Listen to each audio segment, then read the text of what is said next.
CASSIUS, IFL TV. KUGAN Cassius. What's happening? Always a pleasure to see you, KUGAN. First of all, congratulations are in order to you, Lou. Thank you. Thank you. It's a Hard great work, honor. hard work pays off. It does, and longevity and hard work, and yeah, it's a good feeling. To be recognized by your peers is a great feeling. But you've been in the game for so long, Lou. You've been involved with everyone, so it's not more really more years in boxing than the rest of the years I've been on this earth. So I've been 30 years in boxing, and I'm not 60 yet, so it's more than half my life. Absolutely. Well, congratulations anyway, Lou. What's your pick and fight? What are you looking forward to from the weekend's fights at the Garden? I expect Crawford to look like Crawford. Yeah.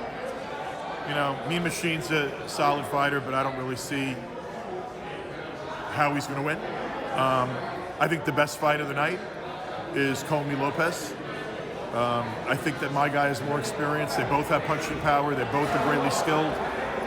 I'm a big fan of Teofimo. I think his time's going to come. Yeah. I just don't think his time's going to come this Saturday. So I'm very optimistic and I'm confident in Richard Comey and his ability to win this fight. And I think he's going to defend, and it's going to be, and still. Yeah. And an interesting fight between Michael Conlan and Vladimir Nikitin. Yeah, I expect to see Michael square things up here. Yeah. I'm a big fan of Michael Conlan. We've been friendly since he flipped the bird at the Olympics, which made my day that day. It was so appropriate and so deserved. Yeah. Michael's a good kid. He's a really good kid, and I root for him. And I actually think he's going to do really well tomorrow night. Just wanted to get a reaction from you from last weekend's fight with Joshua and Ruiz. I mean, I was very disappointed in Ruiz. It was disgraceful. You don't show up looking like a fat pig. You don't show up 15 pounds heavy, and you don't show up looking like you don't care on what should be one of the biggest moments of your life. AJ, on the other hand, did all the right things. And, you know, no, it wasn't exciting. It was a shitty fight. But guess what? He needed to get his belt back. And he executed a game plan perfectly. He jabbed well. He moved well. He really didn't get touched. You know, slightly touched a couple of times in an entire fight. I was impressed by his performance. Largely almost more from a mental standpoint than a physical. You know, to get yourself mentally ready to fight a rematch against a guy who knocked you out and made you look so bad, and then go out there and handle him with the ease he handled him. It wasn't up to him to be entertaining that night. It was up to him to win. You know, that was the agenda. The agenda was to win. He can entertain in his next fight. So I got nothing negative to say about AJ. My hat's off to AJ. My hat's off very much to Rob McCracken. I said that on social media. I was very impressed by the game plan and how prepared his fighter was. I think Rob deserves a lot of credit for that. And power to AJ. I mean, good for him. He got his belt back. He deserved it.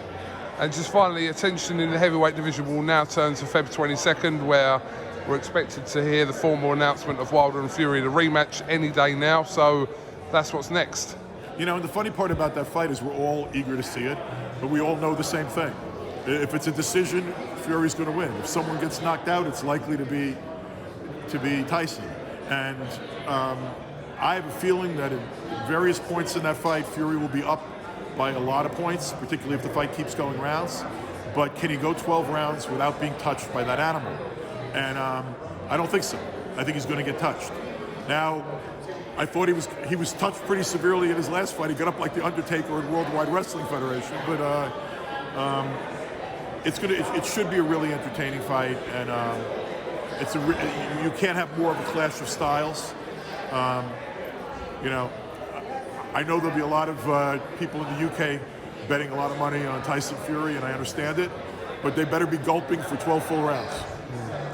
Lou, just finally, saw on social media Danny Jacobs, who fights in Phoenix next week. It's a great touch that he's dedicated his gown to Patrick Day. Patrick looked up to Danny. Yeah. Patrick, you know, it's interesting in boxing that conducting yourself like a gentleman and not playing the fool, it often works to your disadvantage. It seems to be some of the guys that, you know, are the more the maniacs that get more attention. And Patrick always looked up to the way Danny conducted himself, and I know they had a connection, and I think it's a very nice tribute that Danny is doing that. We're in the process right now, and I'm going to announce this. You know, okay. There'll be a bigger announcement coming, but we're in the process of establishing a Patrick Day scholarship that will be eternal. at a university in the New York area.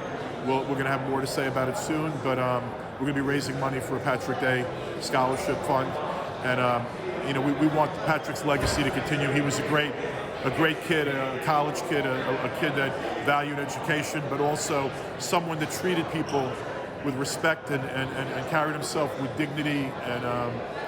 And Patrick was truly the kind of guy that deserves to be remembered, and Danny Jacobs helping him to be remembered. All respect to that. Absolutely. Lou DiBELLA, thank you very much for your time, and same to you, my friend. He is special. Absolute dynamite.